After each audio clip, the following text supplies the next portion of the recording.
Good morning, students. Welcome you all once again in this virtual class organized by Board of Studies of ICI. So, students, today we are going to discuss a very important standard. Let me tell you, this is one of the biggest standard, right? One of the very important standard from the examination perspective as well as from the real life perspective, right? When I'm saying real life perspective, I mean to say when as a qualified chartered accountant or into your articleship period when you are doing audit of a financial statement, this standard is very important. Revenue from contract with the customer. So students, as the name suggests, a business can only run when there is a revenue, right? Every business has some objective, every business has some perspective. So why a business will run? A business will run for earning a revenue, right? I'm not talking about profit. I am talking about revenue. Revenue means something which is in the ordinary course of the activity, which is regular, which is recurring, which is the main bread and butter for any entity, right? So today we are going to discuss about this aspect, revenue from contract with the customers. Okay. So students, while discussing this particular standard, please tell me what were the revenue standard in accounting standards? What were the revenue standards in accounting standard as far as accounting standards were concerned? Can you let me know what are the accounting standards on revenue? Can you please let me know the accounting standard on revenue? Yeah.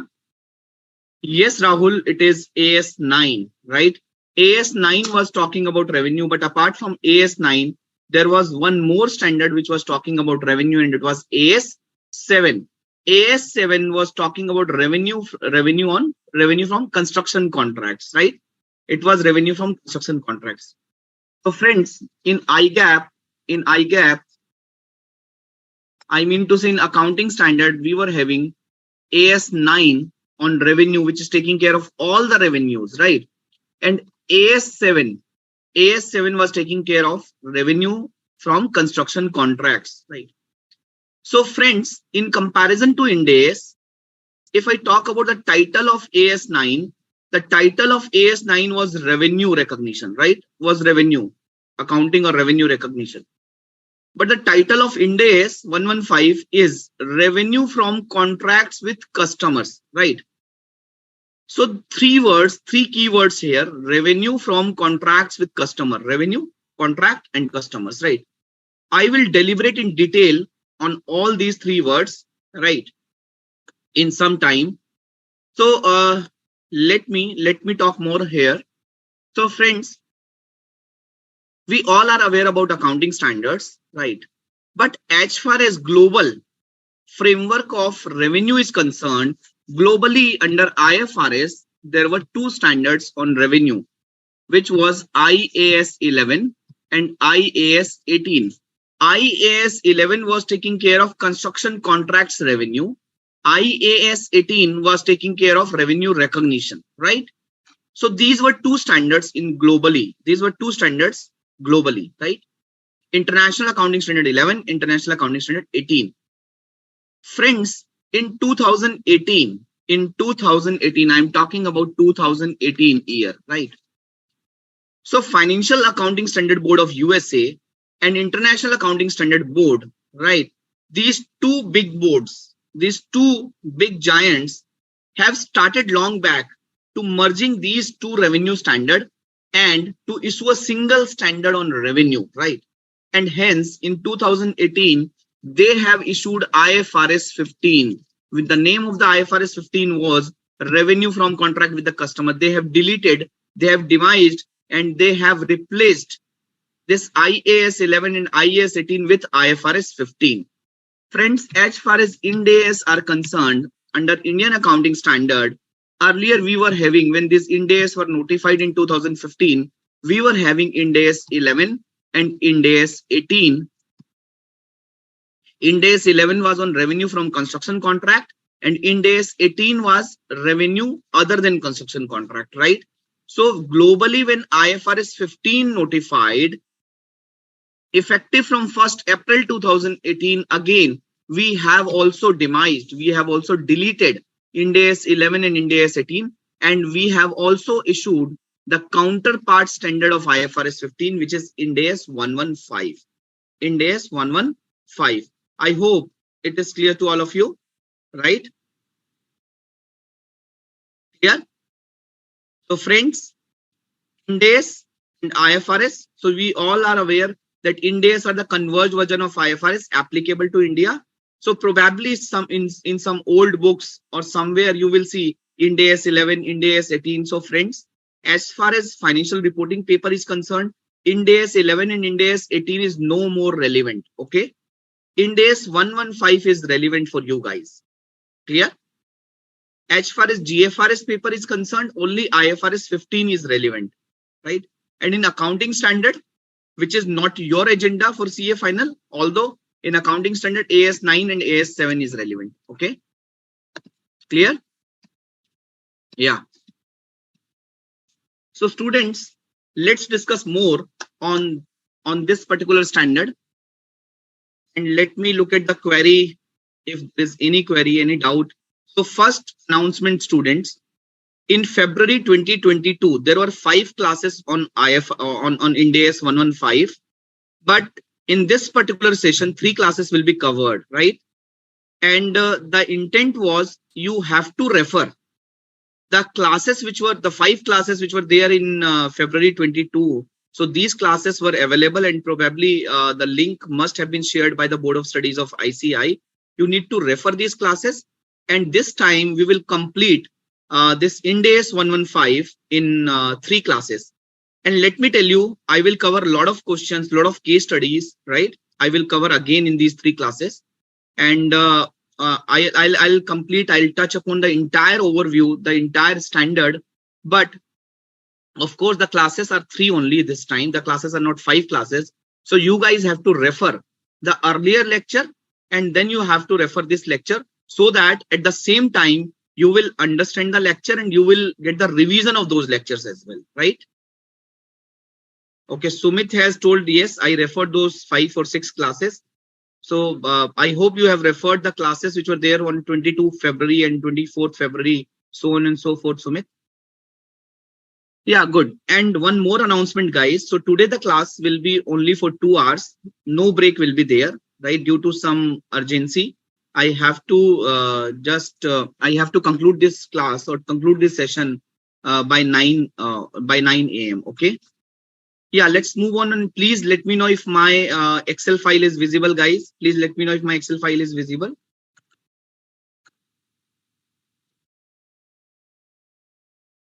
Yeah.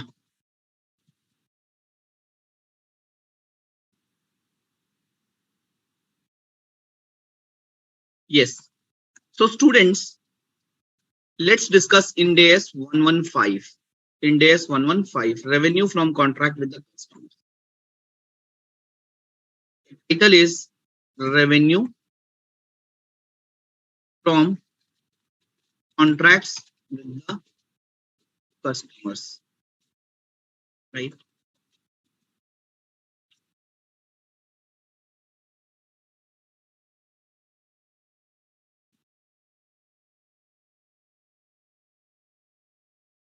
Revenue from contract with customers. 3 keywords here. One is revenue, one is contract, and one is customer. So one by one, we will discuss these words, because these words are very important. Definitions are very important for understanding this entire standard, right? Revenue, contracts, and customer. Before that,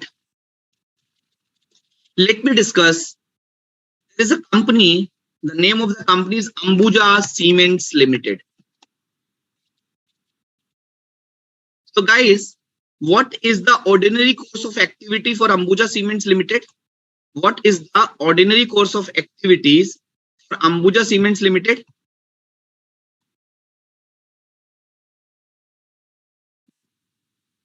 What is the ordinary course of activities for Ambuja Cements Limited? The ordinary course of activity for Ambuja Cement Limited is sale of cements, right? Sale of cement. They are manufacturing cements and they are selling cements, right? And by selling cements, Ambuja Cements do have some surplus money which they are investing in mutual funds or which they are depositing into the bank as a fixed deposit, right? And they are earning interest or dividend from those mutual funds, or they're earning interest from the deposit, interest from FD, right?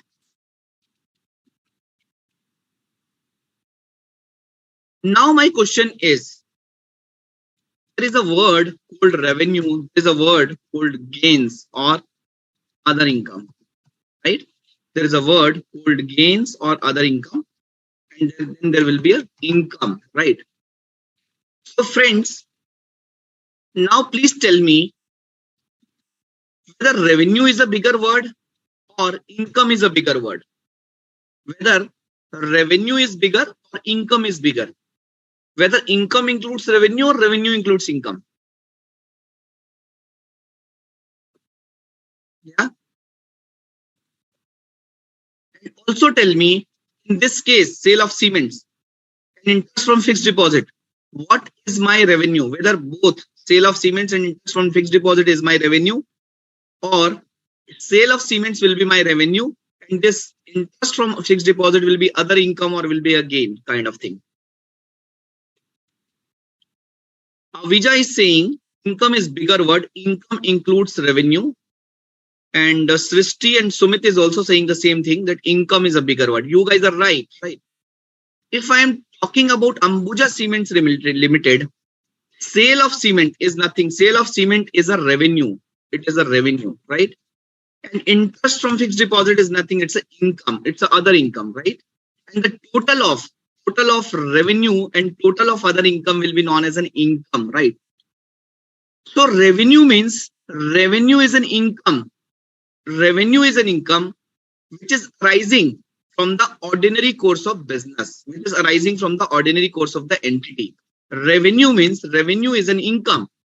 Revenue is an income arising in the ordinary course of business, in the ordinary course of business of the entity. So guys, the ordinary course of business Ambuja Cements is to sell cement. The ordinary course of business of Ambuja Cement is not to deposit money into the bank and get the interest, right? So their business will not be a sustainable business if they will only having an interest income, right? So their business is a sustainable business only because of manufacturing and selling of cements, right? So of course, whatever they are earning as a surplus money by way of interest, by way of dividend, by way of, let's say, selling mutual funds, by way of selling shares. So these all are other income, right? These all are other income. These are not operating income. These are not revenue. These are other income, right? So what is meant by revenue? Revenue means income arising in the ordinary course of business of the entity, right? So friends, the first word we have understood, revenue. Revenue means income arising in the ordinary course of business of the entity. It means this standard is taking care of those income only which is arising in the ordinary course of business of the entity.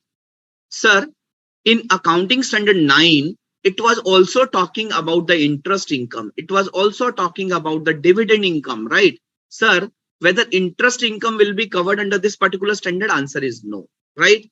Sir, whether dividend income will be considered as per this particular standard, answer is no, right? Why? Because dividend income is not a revenue. It is not arising in the ordinary course of business of the entity, right? Understood? Contracts. What is meant by contract? What is meant by contract? So guys, have you read Indian Contract Act 1872 in your BCom or in your CA IPCC? What is meant by contract? Contract means an agreement enforceable at law, right? An agreement enforceable at law. So contract means those agreements which can be enforceable at law. For example, if I have sold goods on credit, right? I have sold goods on credit to my customer and my customer has not given me money. Can I sue him? Can I sue him? Whether this will be an agreement enforceable at law? Answer is yes. Answer is yes.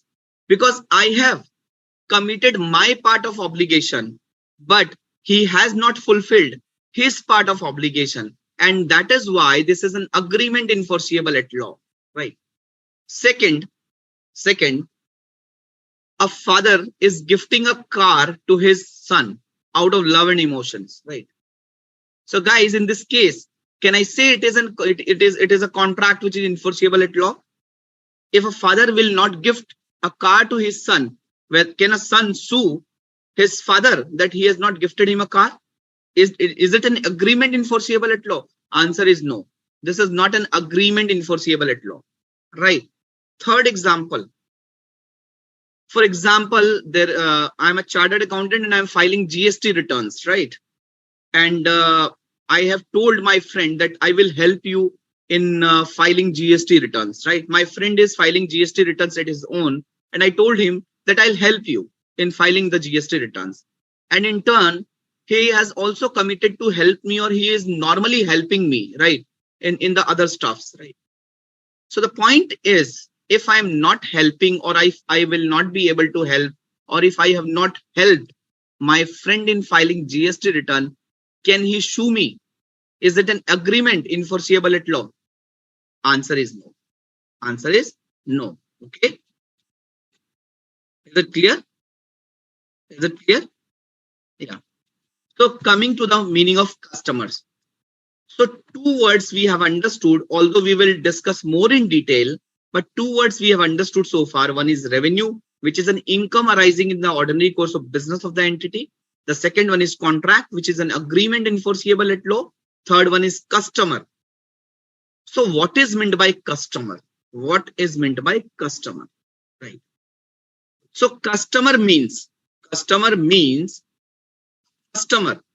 a party who obtains goods or services. A customer is a party who obtains goods or services, which is an output of an entity in the ordinary course of business in exchange for a consideration. Customer is a party. Customer is a party who obtains goods and services. Which goods and services? Which is an output. Which is an output of an entity. Which is an output of an entity in the ordinary course of business. In the ordinary course of business, in exchange for a consideration. In exchange for a consideration.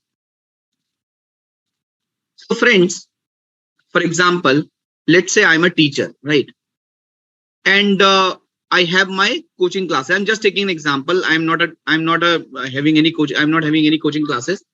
So guys, for example, I'm a teacher and I'm having my coaching classes. So what is the ordinary course of my business? What is the ordinary activity of my business? So the ordinary activity of my business is to teach students, right? Is to teach FR, is to teach students.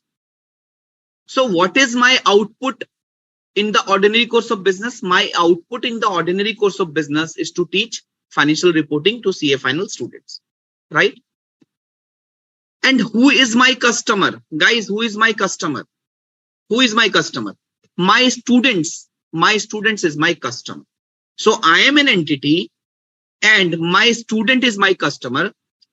My students are those parties who are obtaining or who obtains goods and services, which is an output, who obtains goods and services, which is an output of an entity in the ordinary course of business.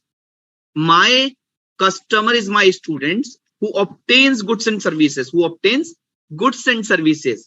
Which kind of goods and services? Which is an output of an entity in the ordinary course of business. What is the output of the entity? The output of the entity means myself. When I'm recognizing a revenue, I'm an entity. So my output is to teach students, right? And students are getting these services. Students are learning financial reporting, which I'm delivering to the students, right? So a customer is a party who obtains goods or services, which is an output of an entity in the ordinary course of business, of course, in exchange for a consideration. If I'm doing a charity, for example, let's say I'm a teacher and I am I'm delivering financial reporting classes, right? And I have announced one batch which is free of cost. So friends, whether in that case, those students who are taking free lectures, whether those students will be considered as my customer, will I be able to recognize any revenue? Answer is no. Those students will not be considered as my customer. Why? Because in that point of time, I'm doing a charity. There is no contract. I'm doing a charity, right? Second, there is no exchange of a consideration. There is no consideration. So customer is a party who obtains goods and services, which is an output of an entity in the ordinary course of business in exchange for a consideration. Let's take one more example. For example, I'm a teacher and I'm delivering classes, right? And Sumit is my student. Okay. So I have told Sumit that so Sumit is taking classes and Sumit is paying me tuition fees or a coaching fees, right? I've told Sumit that Sumit, I have an old car. I have an old Maruti car and I want to sell this car, right? Then Sumit told me, sir, why don't you sell your car to me? So I'm looking for a second-hand car and I want to buy your car. So friends, Sumit is my student and Sumit is my customer from the business perspective. But when I'm selling a car, I'm a teacher, right? But when I'm selling this car to Sumit, in that capacity, whether Sumit is my customer, whether this car is whether sale of car is a revenue for me, is it my normal bread and butter? Is it my ordinary course of business? Selling a car is my ordinary course of business. Whether every day I'm selling a car, whether I'm involved in sale and purchase of the car, answer is no. So in this case, Sumit is not my customer when he is buying my car. Why?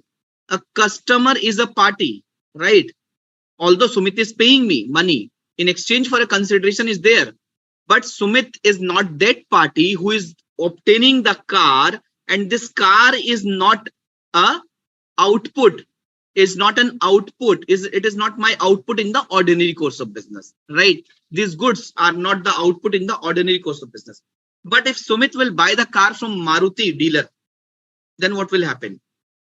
In that case, Sumit will be considered as a customer for that Maruti car dealer, and Maruti car dealer will recognize the revenue from operations by selling a car to Sumit, right? So friends, in this particular standard, if three conditions will satisfied, one, there is a revenue, there is a contract, and there is a customer, then only those items will fall in the purview of this particular standard, right?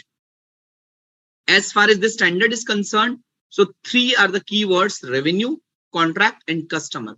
When these three keywords will be fulfilled or satisfied, then only that item will fall in the kitty or bucket of Ind AS 115 or IFRS 15, right? I hope you guys have understood the meaning of revenue, contracts, and customers, right? Is it clear? Is it clear?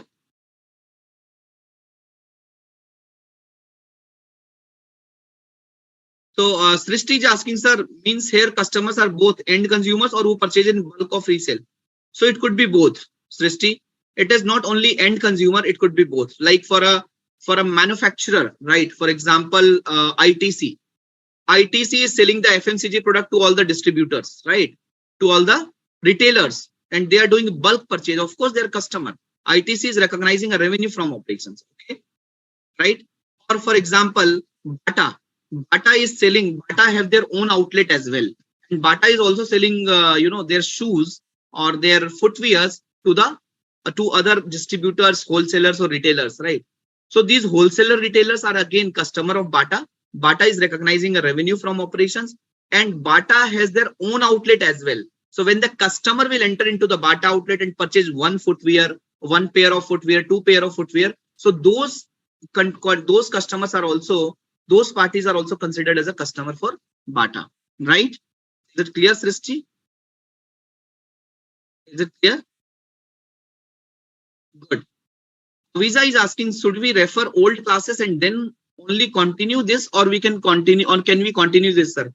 So guys, of course, referring old classes will help you to understand the concept more in detail, right? Because these were 5 or 6 classes, right? And now we are covering Ind AS 115 in 3 classes. Of course, the entire concept will be there in these classes also, right? So you can continue these classes even if you have not referred those 6 or 5 classes videos.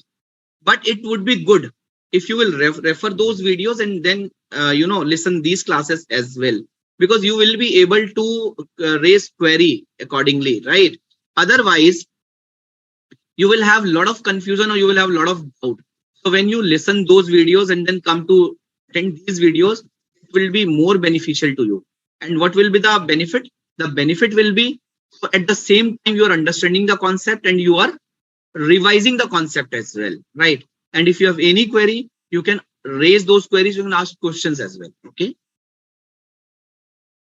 Yeah. So 3 conditions, I mean to say 3 important words are the revenue, contract, and customer. There must be a revenue which is covered under this particular standard. There must be a contract and there must be customers, right? Dividend income.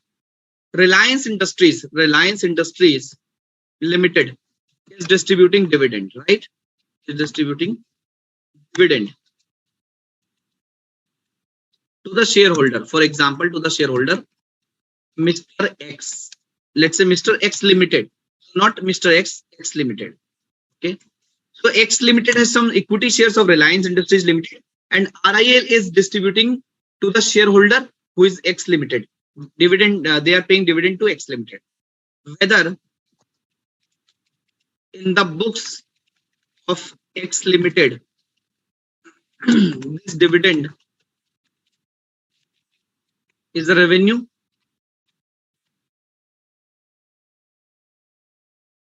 whether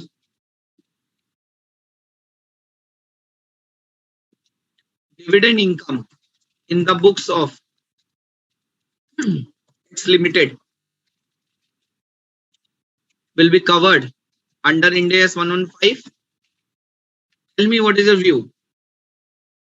First of all, tell me whether this dividend is a revenue, whether having the dividend is an income which is arising in the ordinary course of the entity, whether this X Limited will be able to survive only by way of dividend income. You need to see that. So dividend income is not an ordinary, is not a revenue. It is not an income which is arising in the ordinary course of business of the entity.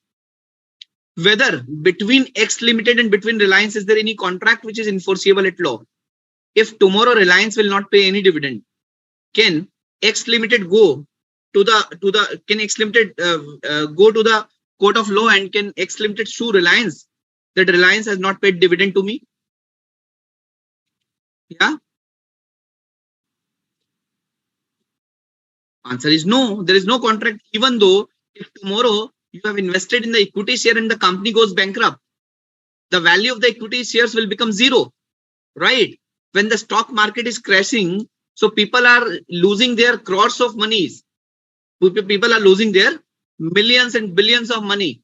They can't sue the company, right? That the stock price has been crashed and the stock price has been fallen down and I've lost my money. They cannot say that, right?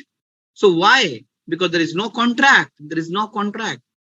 Whether X Limited is acting in the capacity of customer with the Reliance Industries Limited.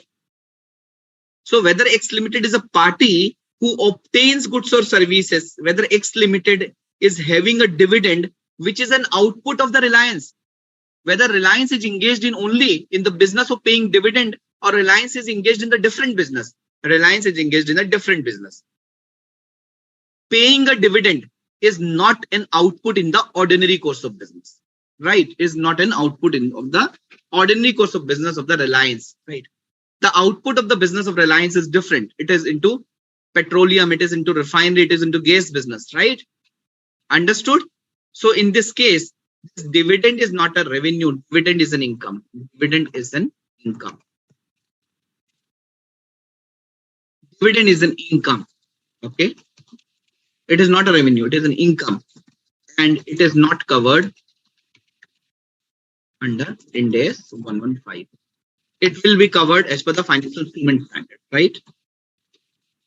Clear? Dividend is an income, it is not covered under Ind AS 115 because it is not meeting the definition of revenue as well as customer. Okay. I hope it is clear to all of you, friends.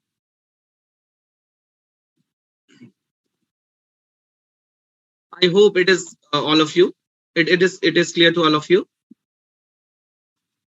Visa is asking, sir, what if X Limited is involved in the trading of equity shares or involved in the business of stock market? Still, Avija, in that case, it will be considered as revenue, but since that X Limited is not acting in the capacity of a customer, of course, this income will not be considered under Ind AS 115. This will be considered as per the provisions of Ind AS 109, right? Clear? Is it clear? So this income will be considered as per Ind AS 109, financial instrument standard. I hope it is clear to all of you. Right? Clear? Okay. So friends, let me share my screen in terms of my PowerPoint presentation, and then I'll come into the important aspect, which is helicopter view of Ind AS 115. I hope my PPT is visible to all of you.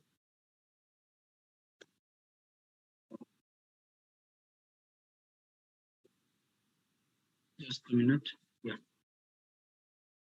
So friends, as far as agenda is concerned, we'll discuss the scope part. We'll discuss the scope, right? Then we'll discuss the 5-step model. This 5-step model is the heart of this standard.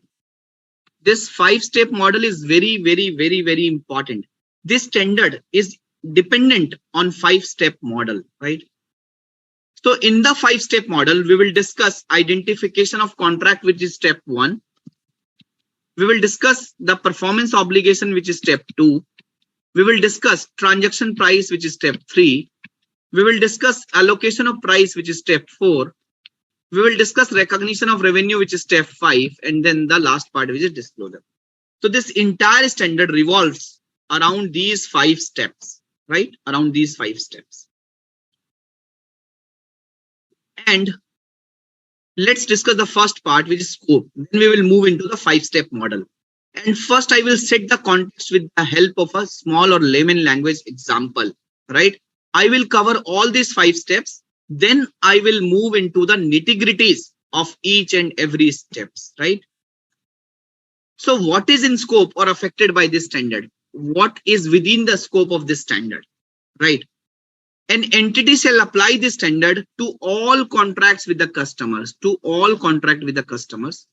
all, except with the following, leasing contract under Ind AS 116. For example, let's say I'm having some properties and my business is to earn rental. So my business is to earn rentals. I'm into real estate business and I'm letting out my properties. I am earning rental. So this is my revenue from operations. Okay. And of course, I do have a agreement or contract with my tenants, right? And of course, they are paying me rent. They are paying me consideration, and these tenants are my customer. Why? Because they are getting those goods or services, which is my output in the ordinary course of the business of the entity, right? But now the question arises, sir, all the conditions are getting fulfilled. It is the revenue for you as a real estate entity. There is a contract with your customer. And of course, the tenants from which you are making money, and those tenants are your customers, right? Now the question arises, sir, whether that leasing contract will be covered under Ind AS 115, answer is no. Why? Because there is a specific standard on leases which takes care of the lessee accounting as well as lesser accounting. When I say lesser accounting, I mean to say lessor is a person who is earning rental income from the lessee, right? So this standard is applicable to all contract with the customer except leasing contract under Ind AS 116, right? Why? Because there is a specific and separate standard which is taking care of the lease transactions. Okay, clear? Insurance contract under Ind AS 104. Insurance contract under Ind AS 104. So for the insurance companies, the policy holders are their customers, right? But these insurance contracts have been covered under Ind AS 104, and insurance company will recognize the revenue as per Ind AS 104, not as per Ind AS 115. Financial instruments under Ind AS 109, right? For example, you have invested in the equity share of some other companies, right? And you are getting a dividend, or you have deposited money into the fixed deposit, which is again a financial instrument, and you are getting an interest. So those financial instruments under Ind AS 109, I mean to say, for example, you're holding some derivatives, right? And you are having some gains or profit on selling the derivative or mark to market. So those financial instruments are covered under Ind AS 109, not under Ind AS 115. Non-monetary exchanges between the entities in the same line of business to facilitate sales to the customers or potential customer. What does it mean? Non-monetary exchanges. For example, I am an entity which is doing the business in Delhi NCR. Okay, my friend is in Bangalore, and me and my friend is in the same line of business, right? For example, I have a website, and one of the customer from South India has clocked some order on my website, right? So instead of delivering that order from my entity, I have referred this order to my friend, and I've told my friend that this is the detail of the customer, this is the name, this is the address, right? This is the quantity which that customer is asking for. These are the details, and you have to deliver goods to this customer. You have to deliver goods to this customer. Okay. And my friend is delivering the goods to that customer. And in return, whenever my friend will get an order for delivering in the North India, or let's say Delhi NCR, so on my friend's behalf, I will deliver the order to that customer. Now the question arises whether I will recognize revenue, when my customer has delivered goods to that party, right? So whether I will recognize revenue at that point of time, or should I recognize revenue when I will deliver the goods to his customer whenever the order came for Delhi NCR, and when I will deliver the goods to his customer in Delhi and NCR. So should I recognize revenue at that point of time, or should I recognize revenue when my friend is delivering the goods to my customer? Guys, what should I do? So friends, standard says that if there is a non-monetary exchanges between the entities in the same line of business to facilitate sales to customer or potential customer, in that case, the revenue will not be recognized at that point of time. When I'm actually selling the goods to his customer in Delhi and NCR, at that point of time, I should be recognizing a revenue. I should not recognize revenue when there is a non-monetary exchanges between the two entities having a same line of business. Why? Because it will lead to artificial revenue. For example, I am a garments dealer and my friend is also garments dealer. So I am selling goods to my customer, I am selling goods to my friend is selling goods to me. So both of us are inflating the revenue. Both of us are generating the artificial revenue, right? Clear? So I am generating sales and I am booking purchases. He is also generating sales and he is also booking purchases. So if there is a non-monetary exchanges between the entities in the same line of business to facilitate sales to customer or potential customers, then it will not be then this entity will not be recognizing a revenue. Clear? Is it clear? Yes. Certain transactions that do not arise from a contract from customer, such as dividend. As I told you, when the dividend income in the books of shareholder, right? Dividend income in the books of shareholder, that is not a revenue, that is not arising as a customer. That shareholder will not say that I am a customer. He cannot say that I am a customer, right? certain transactions do not arise from a custom contract from customers such as dividend. For example, subsidiary. So in the consolidated financial statement, we are combining the line, but we are doing line by line consolidation of subsidiary. We are also combining the profit of the subsidiary, right? So in that case, I cannot say that the holding cannot say that I'm acting like a customer, right? Clear?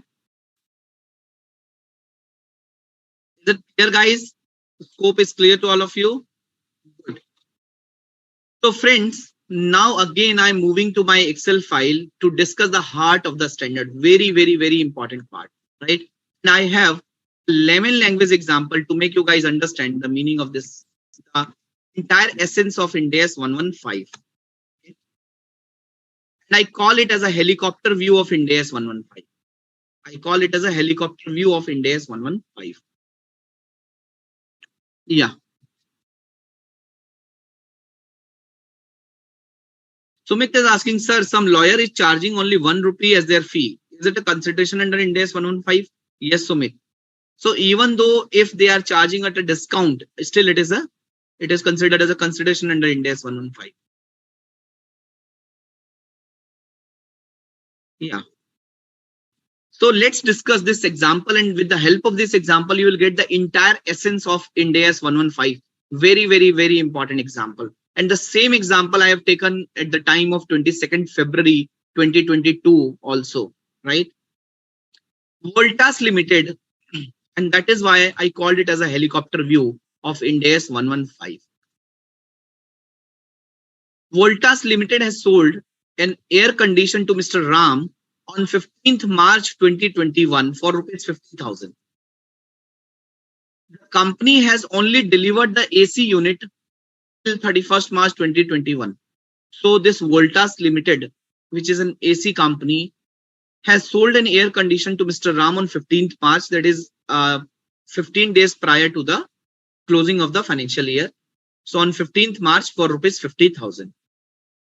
The company has only delivered the AC unit till 31st March.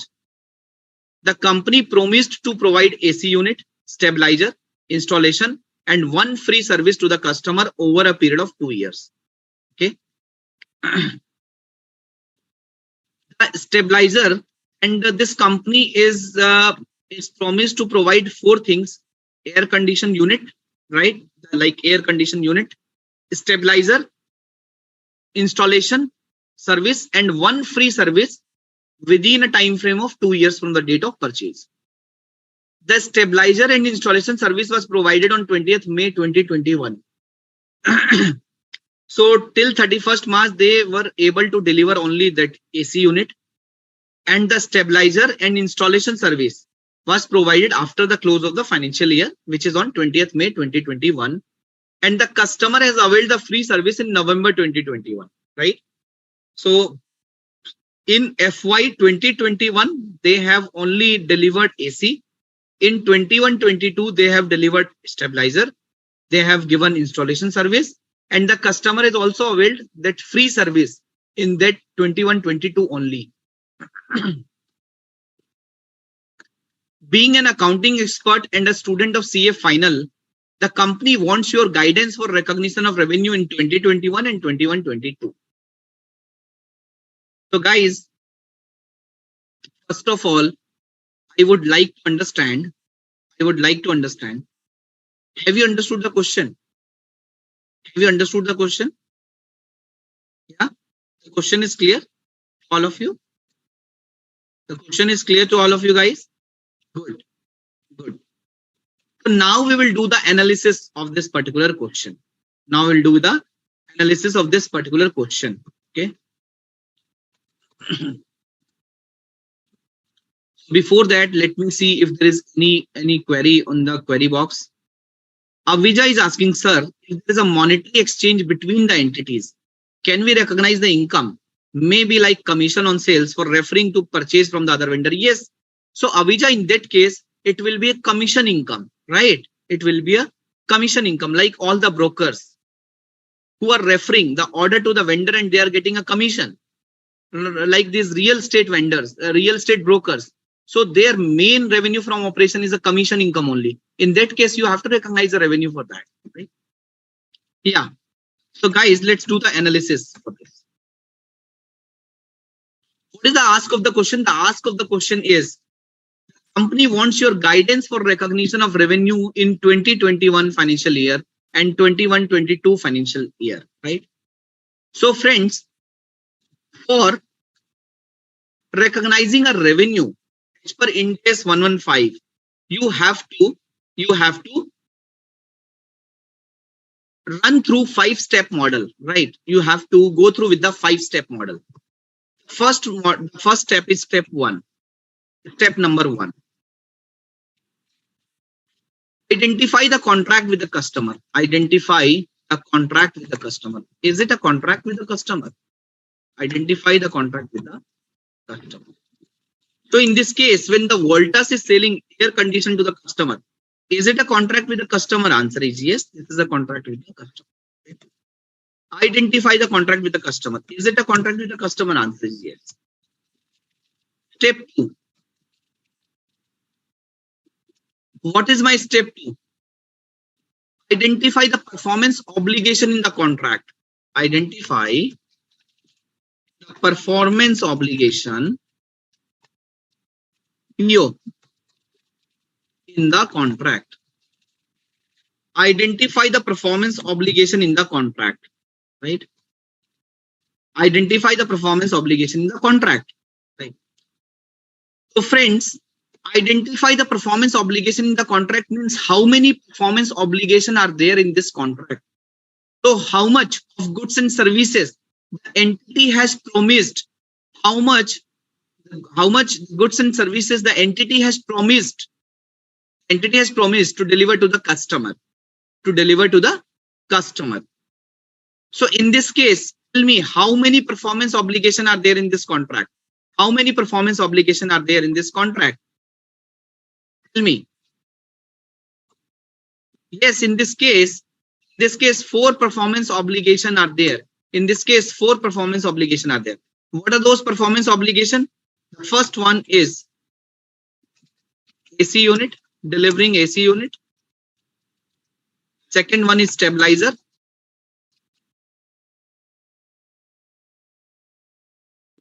Third one is installation service. Fourth one is your maintenance service, right? Maintenance service. And every one has its cost, right? For example, if you will buy only air condition unit and the vendor will say that I'll not provide any installation, you can get the mechanic from outside and you can complete the installation as well, right? So there are 4 performance obligation in this contract, 4 performance obligation. The first step was identify whether it is a contract with the customer. Answer is yes. Second one was identify the performance obligation in the contract. What are the performance obligation in the contract? How many performance obligation are there in the contract? Step number 3. Determine the transaction price. Determine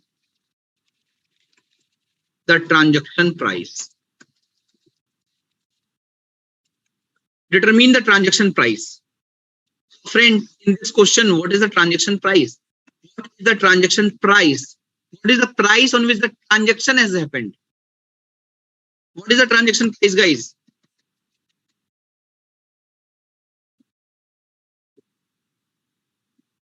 $50,000. 50,000 is the transaction price. Very good. 50,000. Okay. Step number 4. So far we have covered, we have identified, yes, it is a contract with the customer.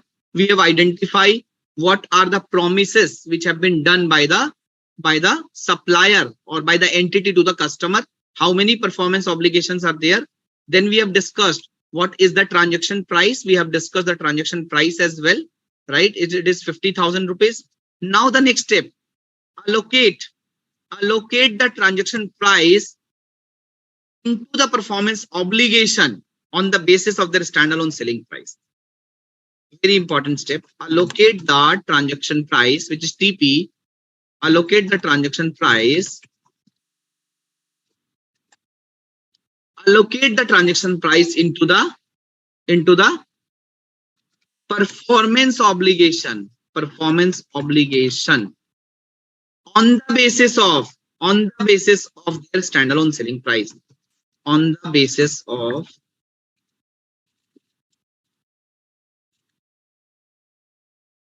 standalone selling price. What is meant by standalone selling price? What is meant by SSP? It is nothing. It's a fair value of that performance obligation, right? Allocate the transaction price into the performance obligation on the basis of their standalone selling price. So what are the performance obligation here, guys? What are the performance obligation? Performance obligation. So we have seen that there are 4 performance obligation in this case. AC unit, stabilizer, installation service, and maintenance service, right? And let's say the fair value, or let's say standalone selling price. I write this transaction price as a TP. Let's say standalone selling price, or let's say fair value, standalone selling price or fair value of these items are, for example, 45,000. If we would purchase only air condition unit, probably the fair value of air condition unit is 45,000 only. If I go to the market and let's say from a electronic company, if I'll purchase a stabilizer, let's say Bluebird stabilizer, it will cost me around 5,000 rupees, right? If I'll get the installation from outside, it cost me 2,000 rupees for the air condition installation. For example, I'll call to the urban company, or I'll call to the urban club, and I'll ask for the installation of my air condition. So probably they would charge 2,000 rupees. If I'll ask urban company to have a maintenance service, they will probably ask for 8,000 rupees. So these are the fair values of individual performance obligation. These are the standalone selling price of these performance obligation. The total fair value of this entire package is 60,000, but we have got this entire package at 50,000 rupees. So friends, in this case, we have to allocate a TP, allocate the transaction price. How do we allocate the transaction price? The transaction price is 50,000. Multiply by standalone selling price of AC is 45,000, divide by 60,000. So we have to prorata, we have to proportionate this. The standalone selling price of stabilizer is 5,000. So total is 50,000, multiply by 5,000, divide by 60,000. Right? Clear? Total is 50,000, multiply by 2,000, divide by 60,000. Okay. The total is 50,000 multiplied by 8,000 divided by 60,000. So what we have done, what I have done here, I have just seen that according to their standalone selling price, right? So I have just distributed 50,000 in the ratio of their standalone selling price. As simple as. Clear? Is it clear, friends? So this has given us, if the transaction price is 50,000, what is the value for each item as per the transaction price? I hope it is clear to all of you. I hope it is clear to all of you, friends.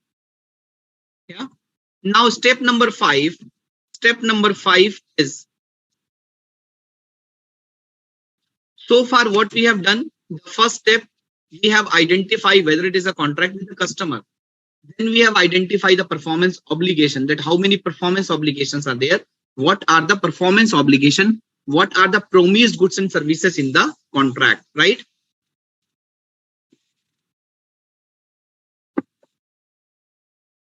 Then we have determined the transaction price, because if you will not identify the contract with the customer, you cannot move ahead for revenue recognition. Second, it is important to identify the performance obligation. Why? You will recognize the revenue when the performance obligation will get satisfied or will get completed, right? Step number 3, determine the transaction price. It is something where you will recognize, where you will measure the revenue, right? So transaction price is important for measuring the revenue, for calculating the revenue. Step 4 is again important because, like in this case, we have seen that all the performance obligation have not been delivered in 2021. Only AC unit was delivered in financial year 2021. but all other performance obligation is delivered in financial year 21-22. So for recognizing a revenue to the extent of performance obligation delivered, we need to allocate transaction price into the performance obligation, right? So that we will be able to recognize the revenue, right? Step number 4. Now you have done everything. You have also measured the revenue for single individual performance obligation. Now you have to recognize the revenue. Recognize the revenue over a period of time or at a point in time. Okay?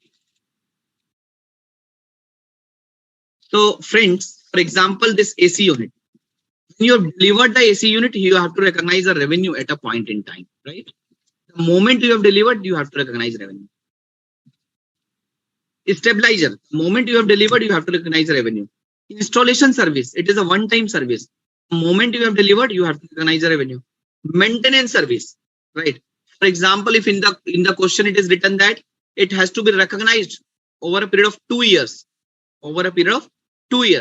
So in this case, it has to be recognized over a period of time.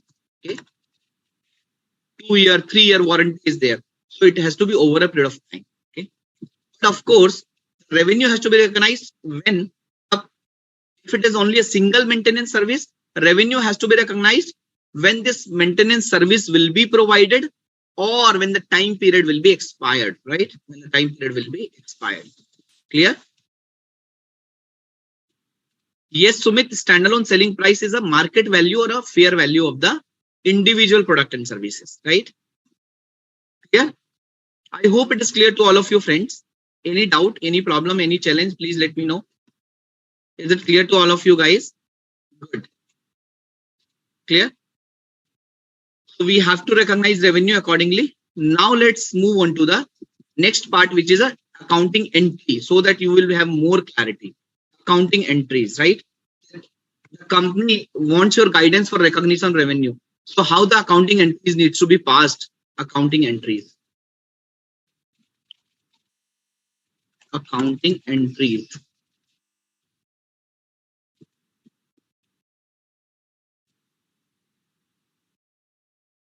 Financial year 2021. Okay. Financial year 2021. Friends, in financial year 2021, what will be the accounting entry which needs to be passed on 15th March 2021? Tell me, what will be the accounting entry which needs to be passed on 15th March? First of all, cash account debit. The company will sell the goods and the company will receive money. Cash account debit, how much? 50,000, right? Which was the transaction price. The company has received 50,000 to revenue. But on 15 March 2021, the company has only sold or delivered the AC unit to revenue. How much revenue the company needs to be recognized? Revenue relating to AC unit only, which is 37,500. 2. Deferred revenue. 2. Deferred revenue or liability, which is a liability, right? How much will be the deferred revenue? 50,000 minus 37,500, right? Clear? Is it clear? Whether any accounting entry is required on 31st March 2021, whether any accounting entry will be required on 31st March 2021, answer is no. Nothing is required. Now let's come to the next financial year. Financial year 21-22. So if I talk about in this 2021, if I talk about my balance sheet, if I talk about my P&L, in my P&L, there will be a revenue of 37,500. And what will be the impact of this transaction onto the balance sheet? In the balance sheet, on the reserves and surplus, retained earning, this 37,500 will go, and in the liability, this deferred revenue will go as 12,500, right? And on the asset side, so this is my liability side and reserve side, this is 50,000. On the asset side, cash will come 50,000. So this is my balance sheet position, right? for this transaction on 31st March 2021. I hope it is clear to all of you. I hope it is clear to all of you, friends. Soham is asking, sir, how will be the invoicing to customer of this be done? Soham, in this case, it will, of course, the invoicing will be done for 50,000 rupees, right? But the only thing is the goods have not yet been delivered, or services have not yet been delivered. Okay. Srishti is asking, sir, when only one free service is provided, it is at a point in time. Yes, Srishti. I have told that when that service will be provided or the time period has been expired, right? Sumit is asking, these standalone selling price only to be checked at the time of purchase. What if fair value changes subsequently? It has to be checked at the time of purchase only, because at that point of time you are entering into a consideration, Sumit. The delivery could be on later stage, but you have to see at the time of initial recognition. Okay. Yeah. So on FY 21-22, what needs to be done? So on 20th May 2021, the company has given the installation service, and the company has also delivered the stabilizer. So 20th May 2021. 20th May 2021.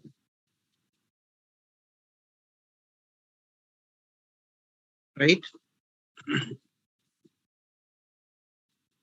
On 20th May 2021, what accounting entry needs to be passed, guys? There is no cash now. There is no cash. Then what to do? What to do? Then we should debit this deferred revenue. Deferred revenue will be debited, which is there in the liability. Debited. 2. What will be the credit? Revenue. Revenue from stabilizer.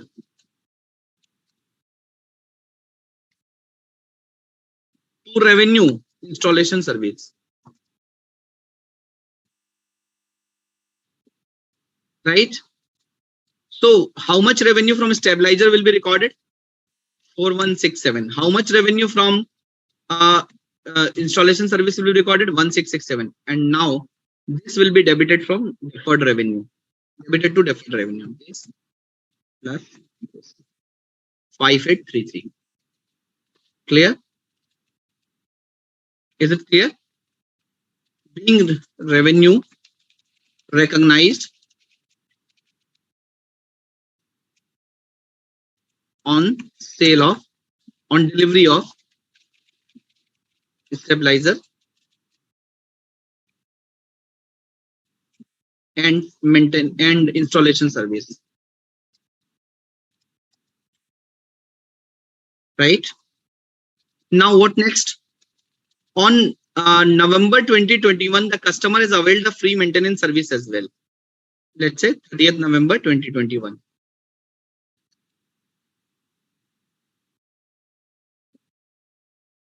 What is the accounting entry? Again, we will debit the deferred revenue. Deferred revenue debit. We will credit the revenue to revenue. Maintenance service. What is the amount? The amount is 6667. And what this will be debited to the deferred revenue. Right? 6667. Being revenue recognized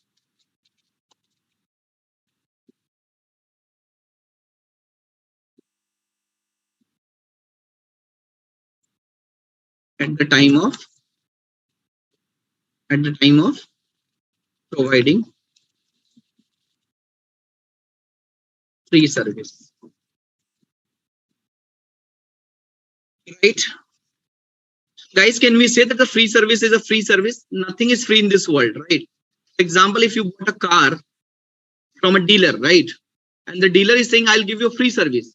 So he will be providing services only to you, not to me, right? If I'll go to him, for example, I am a Honda car holder, and you have bought a Maruti car from a Maruti dealer, and he is providing you free service. He'll not providing me free service. It is not free at all, right? He has already charged. It is like a package deal. He has already charged some stuff for the future expenses, right? So friends, deferred revenue of 12,500, the balance which was there in the liability account, this have been debited. And now this balance becomes zero in 21-22, right? It becomes zero in 21-22. Okay, 12,500, it becomes zero. Clear? I hope this helicopter view of Ind AS 115 is clear to all of you. I hope this has been clear to all of you. Let me know if you have any query, any problem, any challenge so far. We will move in much detail in every steps, right? But as far as the aerial view is concerned, as far as the helicopter view is concerned, is it clear to all of you? These accounting entries, is it clear to all of you? Deferred revenue concept, is it clear to all of you? Yeah.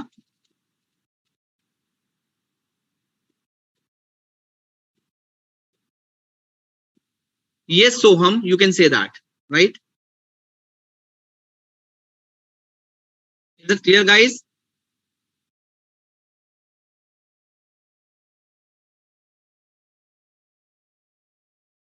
Yeah. So friends, now I'm moving to my presentation once again. I hope my presentation is visible now. So friends, as I have told you, the entire standard is nothing. These 5 steps are the entire standard, right? What is the core principle of this Ind AS 115? Recognize revenue to depict, to show the transfer of promised goods and services, which is performance obligation, to the customer in an amount that reflect the consideration to which the entity expects to be entitled in exchange for those goods and services. Step 1. What is the step 1? The step 1 is to identify whether it is a contract with the customer. Step 1 is to identification. Step 2 is identification. So once you have identified, yes, it is a contract with the customer. Now the second identification is what are the goods and services which is going to be delivered, right? Which is known as a performance obligation in the contract. The third step is determine the transaction price, because this is very critical. Without transaction price, how do you measure revenue? You can't measure revenue, right? So this performance obligation is the underlying. This is an underlying for measuring and recognizing a revenue, right? And this is a transaction price. This transaction price is a price on the basis of which the revenue is going to be measured. Step 4 is allocation. In case of a package deal where multiple performance obligations are there and the contract has been negotiated as a single package, in that case, you have to allocate the transaction price to the performance obligation. Step number 5, you have to recognize revenue when or as each performance obligation is satisfied. Recognize revenue when or as each performance obligation is satisfied, right? So when performance obligation is satisfied means when the performance obligation will be completed. Like you have seen, in FY 2021, we have only recognized revenue to the extent of 37,500, which is delivery of AC unit. And in the next year, we have recognized revenue for sale of stabilizer, for installation service, and for the maintenance services, right? I hope it is clear to all of you. Okay. Now, friends, let's discuss the first step in detail. Identify the contract with the customer.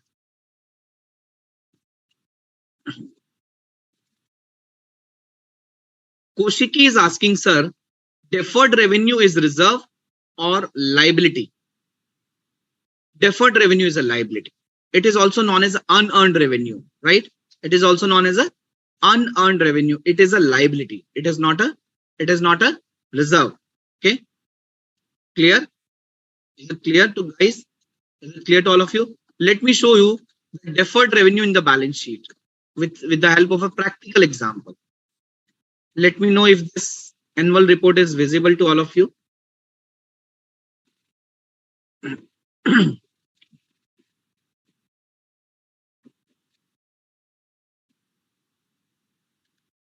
And this is an annual report of a listed company, which is a Bharti Infratel Limited. So let me go to the liability part, non-current liabilities and current liabilities. You can see in this case, note number 20, other non-current liabilities. and other current liabilities, which is again note number 24. Okay, let's go to the note number 20 or note number 24. Let's go there.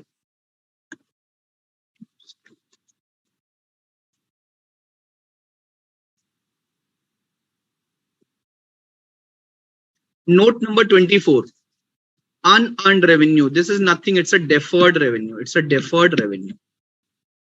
There is an unearned revenue of 24 crores, right? And when you go to note number 20, again, same thing you will get there. Unearned revenue, which is again a deferred revenue, 41 crores, right? So this is a non-current portion, that is a current portion. In Ind AS 1, we have read non-current and current concept. Clear, guys? You have seen that the concept of this deferred thing. Yeah. Clear?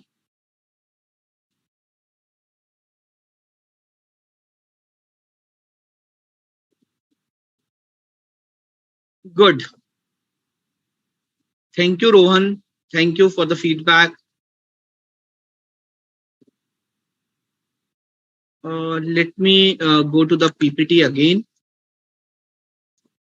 Thomas is asking, sir, in the above example, if at all any balance was available after allocation in the deferred revenue, then what would be the accounting treatment for the balance in deferred revenue? So guys, Thomas has a very good question. He is asking, sir, for example, if the customer has not availed the maintenance service, right? For example, the time period was 1 year or 2 years, and the customer forgot. And I still remember last year, I purchased O General air condition, right? And from the date of purchase, 1 year was the time period where I can avail the free service, free maintenance service. So I forgot to call the customer care guys for this maintenance service. And when I called, I purchased that air conditioner on 25th May, right? And at the end of May, I called them and they told that, sir, your warranty or let's say your maintenance package has been expired, right? So now you will not be able to avail free service. Okay. It got expired on 25th May and you are calling us on 30th May, right? So we can send our technician or our mechanic, but you have to pay for that, right? Now the question arises, if the customer has not availed that service, right, and still the balance is lying in deferred revenue, then what will be the treatment for that? So in this case, again, if the customer has not availed and the balance has been, and the period have been expired, in that case, the deferred revenue has to be debited and the revenue has to be credited. The deferred revenue balance has to be transferred to the revenue account, right? Is it clear, Thomas? If anything left in deferred revenue portion, then it has to be transferred to the revenue. Any other question, guys? Any other question? Manini is asking if the customer cancelled it. So Manini, if I correctly understood your query, you are asking, sir, if the customer cancel the contract, then what will happen? First of all, you will see what is the terms and condition of the contract. For example, the customer has paid 50,000 rupees in my example, and the company has delivered the AC unit. And the company or the entity has not delivered stabilizer or installation service or free maintenance service. And the customer has already purchased these items from the open market, from the other dealer, and customer has told to the entity, to the Voltas, that I don't need these kind of things because you are very late in the delivery, and please return my proportionate amount, right? In this case, the customer does not want to avail the another 3 performance obligation, and the entity agrees. The entity agrees to refund the proportionate amount. So in this case, guys, the entity will make a refund. The entity will debit the deferred revenue and credit the cash or credit the liability towards customer. Okay. So the entity will do that kind of entry. Clear? Is it clear, Manini?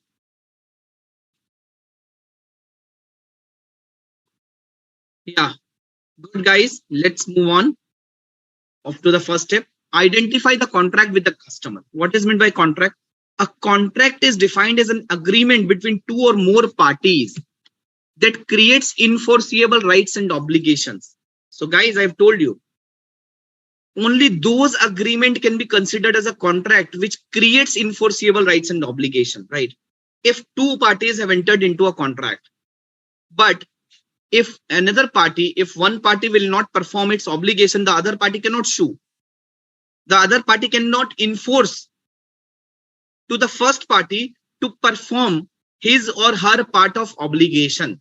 In this case, we can't say that there is a enforceability clause exists in that contract. For example, in case of a charity contract, for example, in case of a father gifting a car to his son, so there is no enforceable rights and obligation. For example, I'm helping to my friend in filing GST returns. There is no enforceability clause exists as far as rights and obligations are concerned, right? A contract can be written, it can be oral, or it can be implied. A contract can be written contract, can be oral contract, or can be implied contract, but must meet specific criteria. So guys, normally in business, the contracts are written contract, right? But it could be oral contract or it could be implied contract also. For example, you have bought the TV. You went to buy a TV, right? And you know the TV dealer. So the TV dealer, you went for buying a Sony TV, a TV which is having a Sony brand. But the vendor or that shopkeeper says that instead of Sony, you can buy Samsung TV. We have a very good offer on Samsung.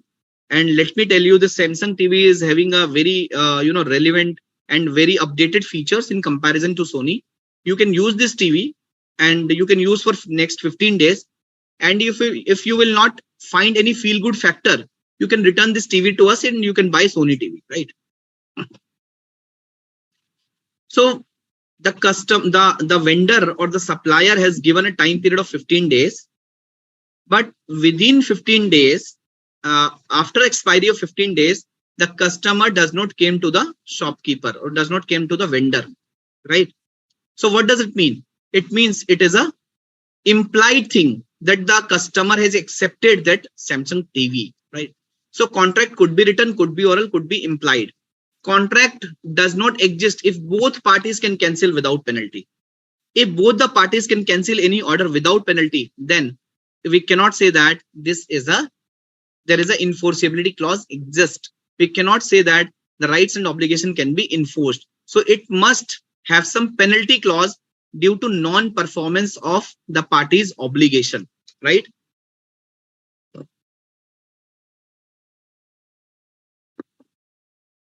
Okay. So friends, let me tell you, when I'm saying a contract could be oral or implied also, so it also depends on the business practices, right? For example, in IT companies, I still remember I bought this Lenovo laptop, right? And this Lenovo laptop is having some warranty for, let's say, 1 or 2 years. When I call to the customer for this offsite warranty or a virtual or let's say virtual support, they used to ask my name, they used to ask my date of purchase, they want to ask some Lenovo ID, right? So over the telecom, they are asking some information and I am just delivering those information, right? And they are sending some code to my mobile phone and I am telling them that code, they are punching that code, and after that they start providing me the service, right?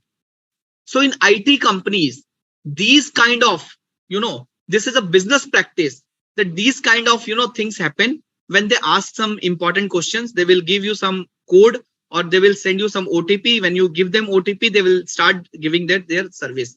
So it means the contract exists when they are performing this process. The contract, this is a contract which has been existed or which has been entered with the customer. Okay. Second, I can give you a very relevant example. 3 years back, so I am holding a HDFC Bank Regalia card, right? Regalia credit card. So I got a call from customer care, of course, call from bank, right? And they told you that, sir, we have a jumbo loan offer for you, right? So the person who are holding this regalia card, they must know about this jumbo loan offer, right? So I asked that what is the interest rate and what is the offer? They said that the interest rate is very low, although the market rate of interest for personal loan is 11%, but we are giving you at 6% because you are our premium customer. Okay. I said, okay. And I asked, what is the offer? They said, we can give you 5 lakh rupees maximum. And the rate of interest is 6%. There is no processing fee as well. I said, okay. So I said that I want to avail this offer. I want to have this loan, right? So the bank asked my name. The bank asked my customer ID. Okay. They have verified my address. They have verified my credit card details, right? And after that, they have sent that, sir, we have shared one OTP with you. So you have to log in to your net banking and you have to punch that OTP there, and then your transaction will be processed within 24 hours and your amount will be credited, right, in your savings bank account. So friends, I have not signed any paper, right? I have not signed any paper. And in the next 24 hours, I got 5 lakh rupees in my bank account as well from HDFC Bank. Now, as a bank is concerned, as a HDFC Bank, of course, I'm a customer for HDFC Bank. So friends, tell me whether any contract exists between me and the bank. And if your answer is yes, then how this contract has been entered. Please tell me.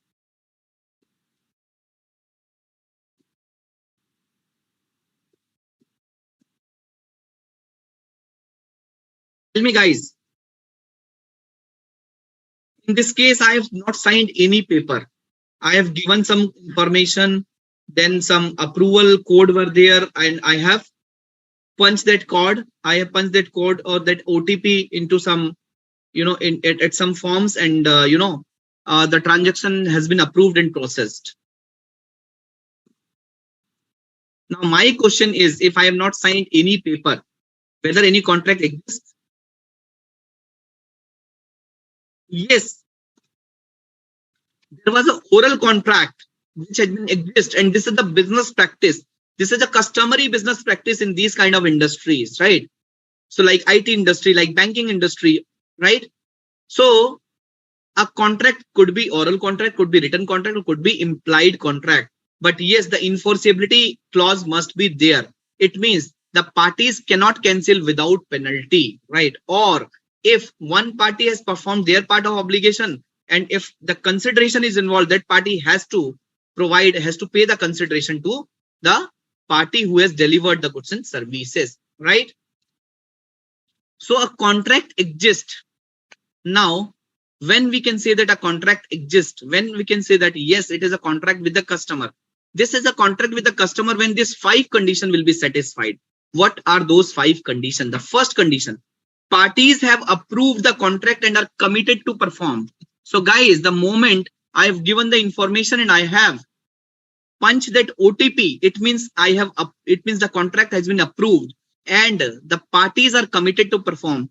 I am committed to avail this loan and I am committed to pay this loan, and the bank is committed to lend me that money, right? Each party's rights are identifiable in the contract, right? Like each party rights are identifiable means it is clear that the first party has to deliver what sort of goods and services, and another party has to pay. How this payment terms has to be there. So each party's rights are identifiable. Each party's payment terms are identifiable, right? That how this payment has to happen. The contract must have commercial substance. The contract must have some commercial substance. What does it mean?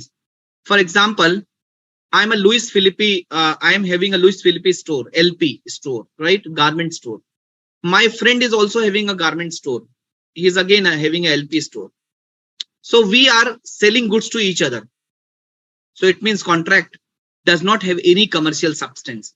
It will tend to amount to a creation of artificial revenue, right? So contract must have a commercial substance, right? Contract must have a commercial substance. So the entities in the same line of business are selling goods to each other. So there is no commercial substance for that, right? Very important condition number 5. It is probable that the entity will collect the consideration it is entitled to in exchange for the transfer of goods or services to the customer, right? It is probable that the entity will collect the consideration. It is entitled to in exchange for the transfer of goods or services to the customer. And it is also probable, it is more likely than not, that the entity will be able to collect the consideration which it is entitled in exchange for transfer of goods or services. Sir, why it is important? For example, the entity has sold goods to a customer who is bankrupt. Who is bankrupt? What does it mean? It means there is less probability. It means it is not probable that the entity will be able to collect the consideration, and hence the first condition is not getting satisfied, and hence the revenue will not going to be measured and recognized, right? Is it clear? So friends, a contract could be written, could be oral, but and there must be some penalty clause so that the enforceability condition can be satisfied. A contract would exist if 5 conditions will be satisfied. What are those 5 conditions? Parties must have approved the contract and are committed to perform. Each party's rights are identifiable. Each party payment terms are identifiable. Contract must have commercial substance, and it is probable that the entity will be able to collect the consideration, right? Is it clear?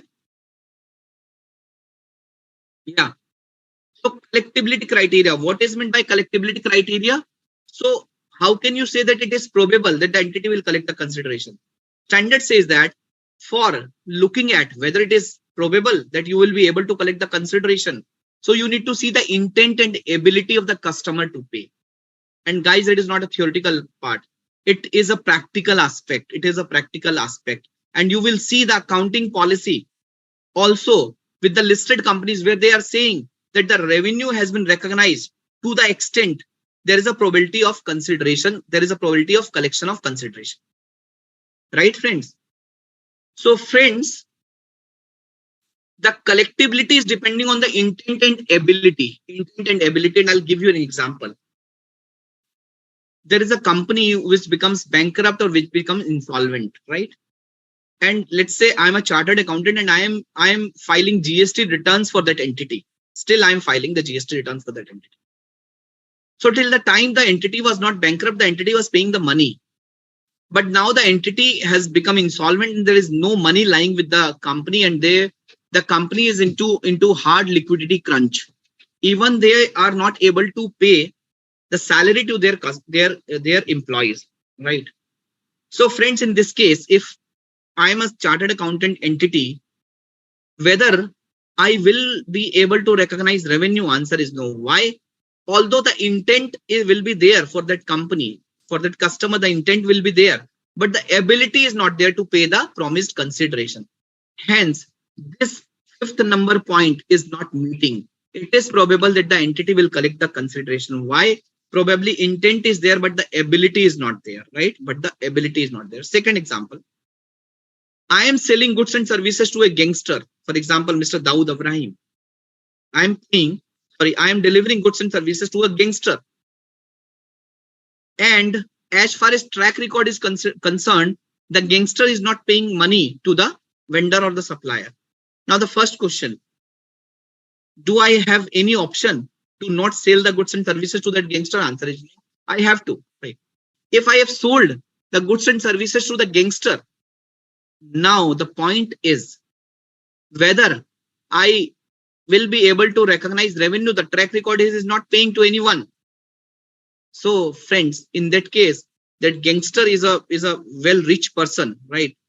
So the ability is there, but the intent is not there. And hence, in this case, the revenue will not going to be recognized. The revenue will not going to be recognized. Is it clear? Sumit is asking, all these 5 conditions have to be satisfied. Yes, Sumit, all these 5 conditions needs to be satisfied, right? So friends, let's have a 5 minutes break. And after 5 minutes, I will start the session. Let's have it's 8:29 now. So let's have a 5 minutes break. We will start at 8:34. Okay.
Yeah, welcome back, students.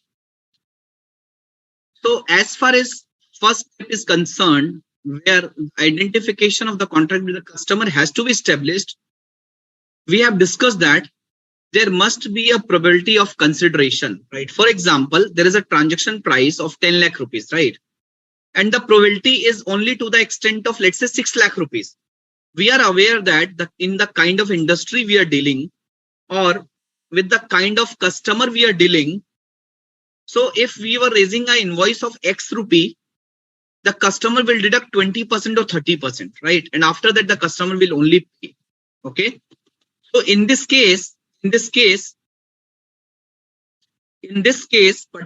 particular case, the revenue has to be recognized only to the extent, to the amount where the consideration is probable,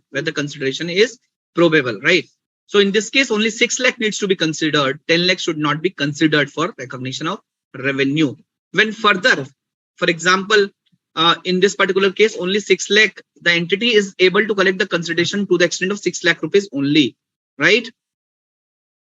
So only to that extent revenue is going to be recognized. Avija is asking, sir, won't it be a void contract selling to a gangster? I have just taken an example, Avija, to just let you understand the concept, right? For example, let's say it is not a gangster. We are selling goods to a person who has a ability to pay, but who does not have intent to pay, right? In that case, again, if there is no intent to pay, it means there is the collection probability criteria is not satisfying or is not meeting, and hence the first step is not concluded, it is not completed. Okay, clear? And the collectibility assessment relating to the transaction price only. Okay, if the threshold is not met, the contract should not be accounted for under the model until collectibility concern is resolved, right? Clear? So let's discuss this example. The entity sells 1000 unit of a prescription drug to a customer. Basically, it is talking about medicine to a customer for promised consideration of currency unit 1 million, for rupees 1 million. So the entity is selling 1000 units for rupees 10 lakh. Okay. This is the entity's first sale to a customer in a new region experiencing significant economic difficulty, and the entity expects that it will not be able to collect the full amount of promised consideration, right? This is the first sale to a customer. Okay.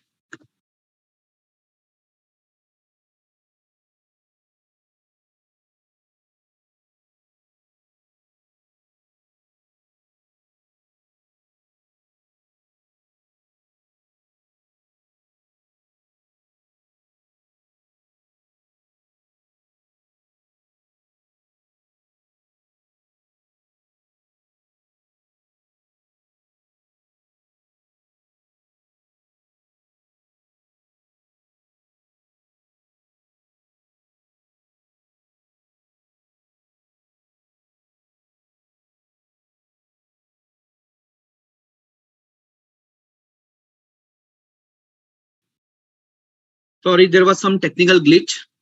Yeah. So this is entity's first sale to a customer in a new region experiencing significant economic difficulty, and the entity expects that it will not be able to collect the full amount of the promised consideration. Like when Uber come, so you must be, you must have, traveled from Ola and Uber, right? When I still remember when this Ola and Uber came, they have given so much of free coupons to the customers, and they have given the free ride or concessional rides. They have given the concessional rights as well. So friends, if I talk about this thing, so when the entity is entering into a new region, right, or new product, so probably they are considering that they will not be able to collect the full amount of the promised consideration. If they are raising a bill to the customer for 100 rupees, probably they will not be able to collect 100 rupees. They will be able to collect 50 rupees, 60 rupees or 70 rupees, right? So likewise, in this question, it is written that the entity will not be able to collect the full amount of consideration. The entity determines that it expects to provide a price concession and accept a lower amount of consideration from the customer. The entity expects to be entitled, which is 4 lakh rupees, right? And the entity expects that it has to offer a price concession to the customer, and they will be able to realize only 4 lakh rupees. The entity considers the customer ability and intention to pay the estimated consideration and conclude that even though the region is experiencing economic difficulty, it is probable that it will collect rupees 4 lakh from the customer, right? So what does it mean? If I talk about this 5-step model, so of course there are two parties. One is the company which is selling medicine and the other is customer. Each party's rights are identifiable, payment terms are identifiable, contract has a commercial substance, but it is probable that the entity will collect the consideration only to the extent of how much rupees? Only to the extent of 4 lakh rupees, right? So revenue needs to be recognized only for the 4 lakh rupees, only to the extent of 4 lakh rupees, right? Is that clear, friends? I hope my voice is audible. I hope my PPT is also visible. Yeah. Let's discuss another example from Institute study material. New Way Limited decide to enter a new market that is currently experiencing economic difficulty and expects that in future economy will improve. New Way enters into an arrangement with the customer in the new region for networking products for promised consideration of rupees 12,50,000. At contract inception, New Way expects that it may not be able to collect the full amount from the customer. Determine how New Way will recognize this transaction. So friends, the consideration was 12,50,000, but at the time of inception of the contract, the company expects that it will not be able to collect the full amount of the consideration. So they are not finding it, probable that they are not finding it probable to collect the full amount. Probably the intent or ability was missing for paying the full amount. So in this case, the transaction has to be recognized to the extent the collection is probable.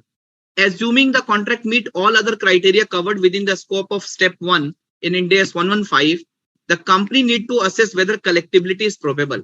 In making this assessment, the entity has to see whether the customer has the ability and intent to pay the estimated transaction price, which may be an amount less than the contract price. For example, if the customer does not have an intent or ability to pay 12,50,000, he has an intent to pay 10 lakh rupees only. So in this case, revenue is going to be recognized to the extent of 10 lakh transaction price. Is it clear? Koshiki is asking, sir, what happens if the full revenue received in future? For example, in this particular case, at the time of inception of the contract, only the entity is expecting a 10 lakh rupees. So in that case, 10 lakh rupees revenue has to be recognized. But subsequently, if the full revenue will be received, then what happens? In that case, subsequently, when the another amount of 2,50,000 will be received, then revenue will be recognized for 2,50,000 rupees at that point of time. Okay, clear? Concept of commercial substance, we have discussed that there must be commercial substance of the contract, right? So if there is a broker who is earning a commission income by referring the order, of course there is an income, right? There is a revenue, of course, right? So there must be commercial substance, but having a same line of business and just inflating revenue will not work. Okay. So friends, in step 1, identifying the contract with the customer, contract term is again very important, right? For example, if you have, let's say, if you joined some yoga or meditation classes or for a gym, you will ask what is the contract term, right? This gym will say that this gym will ask that you have to pay 10,000 rupees for all 12 months, right? So what does it mean for all 12 months? What does it mean? It means that the contract term is 12 months, right? The contract term is 12 months. So the Ind AS 115 is applied to the contract term, right?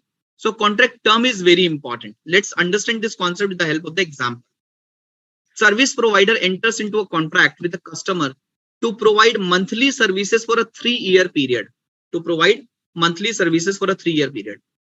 Each party can terminate the contract at the end of any month for any reason without compensating the other party. That is, there is no penalty for terminating the contract early.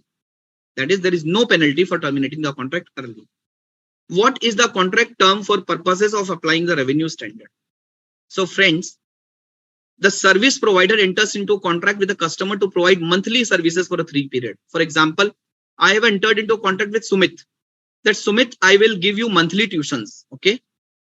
And the contract period is, let's say full period is 3 years. And at any point of time, Sumit can discontinue. Sumit can discontinue by taking these tuitions.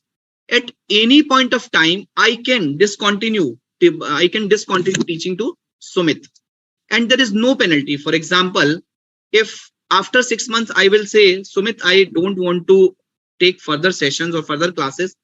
So there is no penalty. And let's say if after 6 months, Sumit will tell me, sir, I don't want to take more classes. Even I can not impose any penalty to Sumit, right?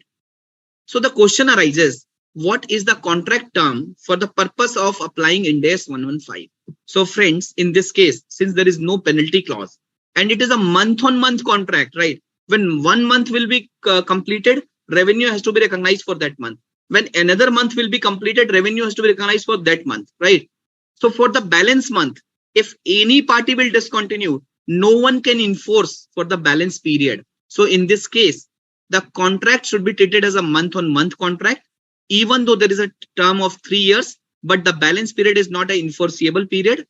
The parties do not have enforceable rights and obligation beyond the month of services already provided. And hence this contract will be considered as a month-on-month contract, not a full 3 years contract, right? Clear? Clear? Is it clear? Yeah. Good. Illustration number 2. Gymnasium enters into contract with a new member to provide access to its gym for a 12-month period at 4,500 rupees per month. So there is a contract of 12-month period at 4,500 rupees per month. The member can cancel his or her membership without penalty after 3 months. Specify the contract. But in this contract, the member has to avail the service at least for 3 months, right? After 3 months, the member can cancel the contract, right? Without any penalty. So the member can walk away from the contract without paying any penalty. But if the member wants to walk away from the contract after 1 month, he has to pay for the balance period of 2 months, right? So even at the inception of the contract, 3 months payment is mandatory, right? So what is the contract term for which revenue has to be recognized? Is it 1 month? Is it 3 months? Or is it 12 months? The enforceable rights and obligation of this contract are for 3 months. And therefore, the contract term is 3 months, right? The contract term is 3 months. Soham is asking, sir, even though the contract term is 3 months, revenue is to be recognized monthly only. Soham, you are right. So revenue has to be recognized at a point in time or over a period of time. But it is clear that the revenue has to be recognized for 3 months, right? So the contract term, as far as step 1 is considered, it is 3 months only, right? And revenue has to be recognized when the monthly services will be provided by the accrual concept. Okay, is it clear? So contract term for the purpose of standard is not 12 months, it is 3 months. Like in the first example, the contract term as far as standard is concerned, it is a month on month. Okay, clear? Next illustration, contractor P enters into a manufacturing contract to produce 100 specialized CCTV cameras for customer Q for a fixed price of 1,000 rupees per sensor. So there is a contractor P who is an entity. It enters into a manufacturing contract to produce 100 specialized CCTV camera for customer Q. Okay, and there is a price consideration of 1,000 rupees. Quantity is 100. Customer Q can cancel the contract without a penalty after receiving 10 CCTV cameras. And the customer, for 10 cameras, it is mandatory.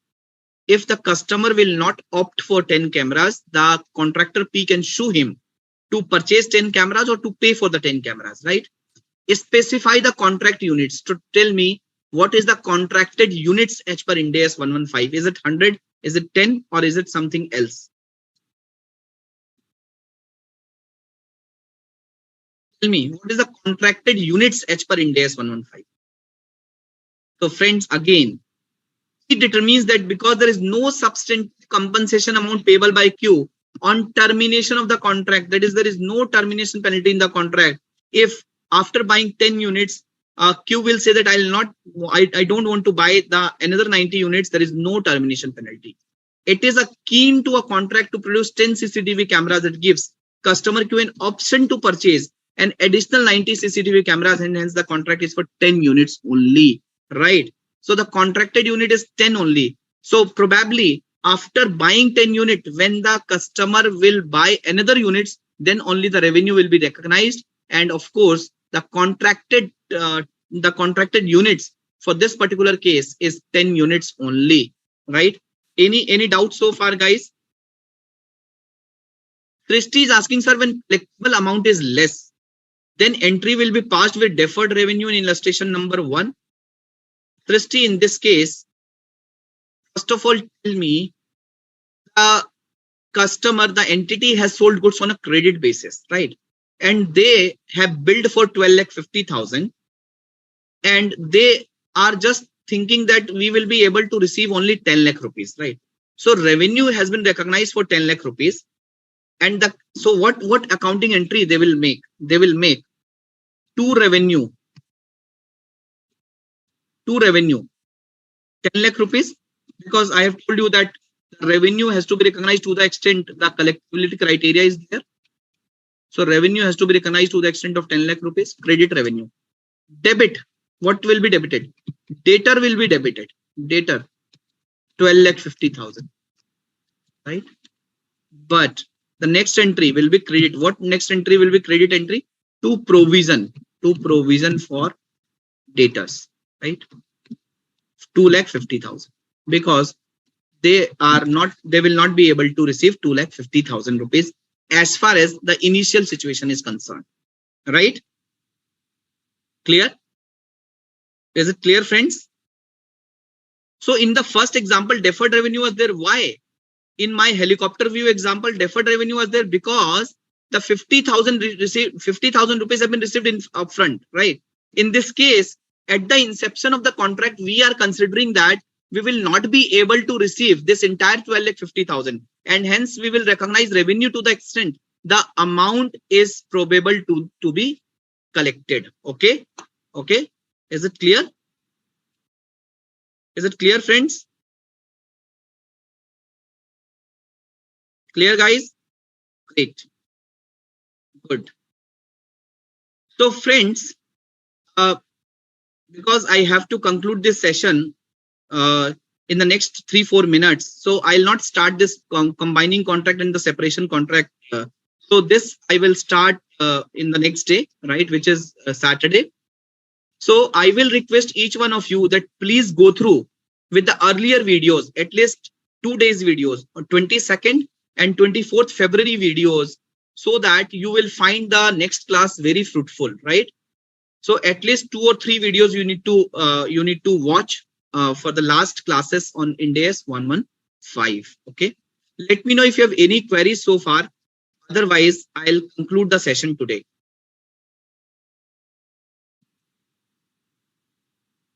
Yeah.